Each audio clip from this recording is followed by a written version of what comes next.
Welcome to our video covering the installation of Epson's Pro Cinema G6550WU projector and the Screen Innovation Slate motorized screen. This is the second of three videos, the first being the review of the Epson projector and comments about the screen.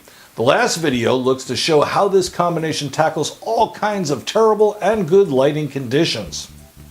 Launch AV is our official home theater projector installer for projector reviews, and they sent a crew of 3 to do the work.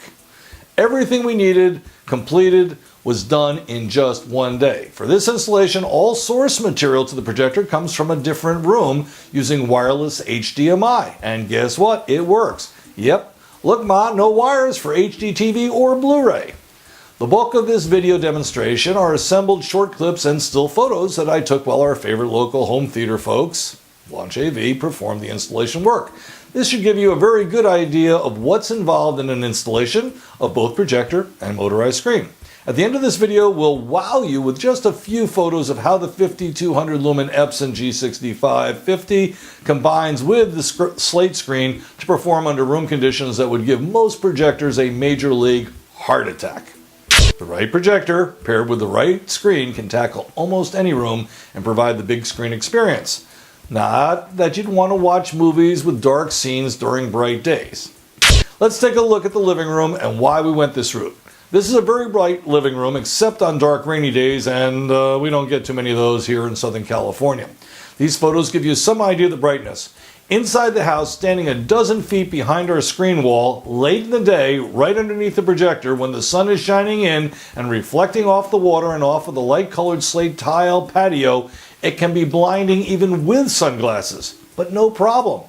Now, these photos were taken long ago with a typical screen set up temporarily and not even at the brightest time of the day, and they are marked with the brightness of the projectors used. Most folks would put an LCD TV in a room like this, but we did not want to have a big 65 or 75 inch LCD TV permanently hanging on our wall, ugly when off, relative to the great views beyond. A retractable motorized screen makes more aesthetic sense. If not for a major support beam in the way, we would install the screen in the ceiling with only a slit showing. Instead, we wall mounted it just below the ceiling. The SI slate comes with a fascia to hide the screen assembly. This had to pass the wife test, or should I say the partner test, and it did. Here are clips from the installation. 3 LCD projector, plenty of power for a room that is exceptionally bright. This is the back of the waterfall. The projector is going to be mounted right up there, firing towards the screen. Because they're not in line with each other, we will be mounting the projector and using lens shift to move the image to the right to center on the screen. Okay, doing measurements here. Projector is going to go several feet forward of that. I'm doing more research on this, so he wants to put. Okay, you can see the inside of the waterfall right now. Trigger to your mother? Okay, so we need to get these screws. Yeah. There's other little screws in here too. Locking the mount into place. Let's put it back on again. Let's measure from the back. Do you want 2 feet?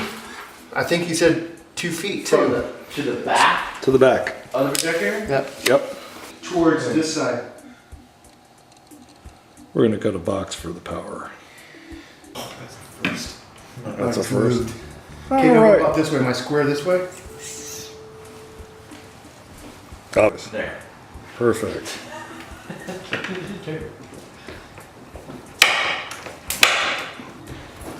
We definitely got a food coma thing going on right now. Food coma.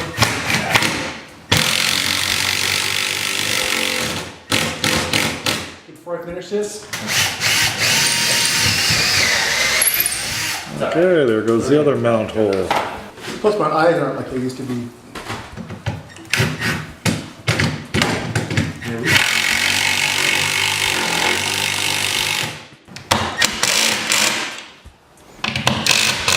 Tighten up the mount.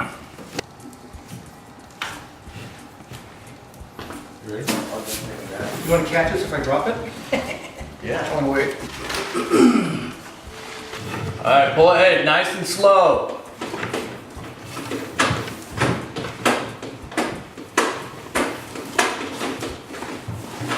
Okay.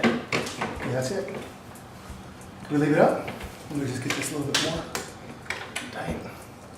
We should put in the electrical box. Attach it to the mount. It's We nice can and have- straightforward. Took them just The seconds. electrical box ain't gonna be hard to put in. Sure. Okay, let's give it another wiggle. That's good. We just gotta tighten the little adjustments. The S just does this. Yeah. Level it. Now there's plastic right here. I'll grab some of this plastic and wrap it around it. The wiring going into the ceiling. That's Got your it. power wall.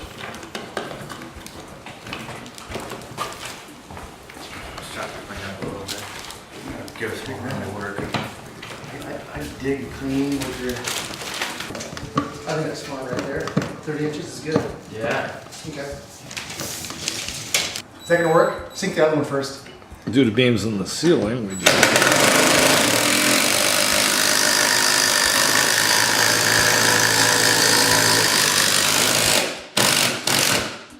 You're tight to the pencil. Yeah.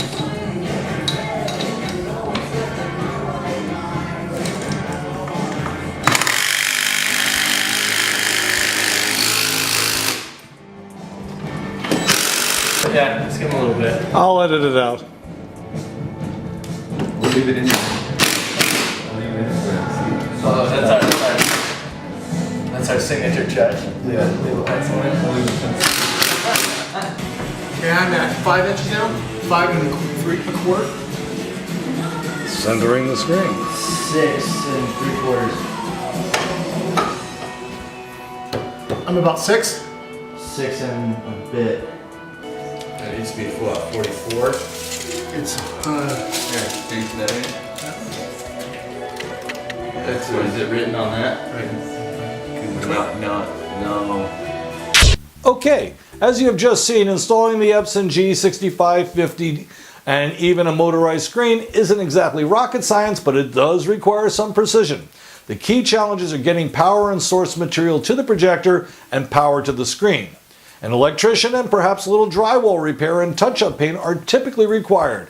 We didn't need to drywall or touch up for our installation at all, however. By the way, if you don't need a motorized screen, a fixed screen works, and that will save you a couple $1,000 or more and makes installation far simpler. Here's a quick look at how well our installation of the G6550 by Epson performs under some pretty ugly conditions. And you thought you had to have a dedicated home theater to enjoy a big screen. Cleaned up nicely. By the way, that is the ridiculously bright sunlight coming in there, which is why we went with the Screen Innovation Slate screen, because it's great at rejecting or absorbing ambient light. The projector is hiding up here in the ceiling. Nicely, did a nice job there. Combination of lens shift and getting all the angles right, made for an image that looks correct up on the screen there. Alright, show you something else. Shooting through the waterfall, the projector is pretty hard to spot, so that's exactly what we were hoping for. And notice that what's going on here is the projector is actually mounted a good 2 feet to the left of the center of the screen. There was enough lens shift to make this work. We checked it out in advance. So, that's about it. Back there, we've got the plate that they put in, draw power down from the attic. I'll get that focus for you. We're using a Peerless HD Flow HDMI receiver transmitter combination. Here's the receiver bringing in our sources wirelessly, and now in the adjacent den is the transmitter, our satellite box, and Blu-ray player. What else can I show you? Again, it's a very bright sunset out there. Too bright for the camera to even be pointed at it properly. See that? It can't even cope. Sunlight is hitting the walls here, but we got 5200 lumens, and I'm not even in bright mode. Right now I'm in theater mode on the projector, which means the color is pretty good, although I really haven't made an effort to tweak it yet. Like I said, the guys just left. Okay. This concludes the installation video part of the Epson G6550 and Screen Innovation Slate. The third video in the series shows multiple room conditions and shows how well this Epson and Screen Innovations combinations handles them from daylight to nighttime. Thanks. I'm Art Fireman. Check out video number 3.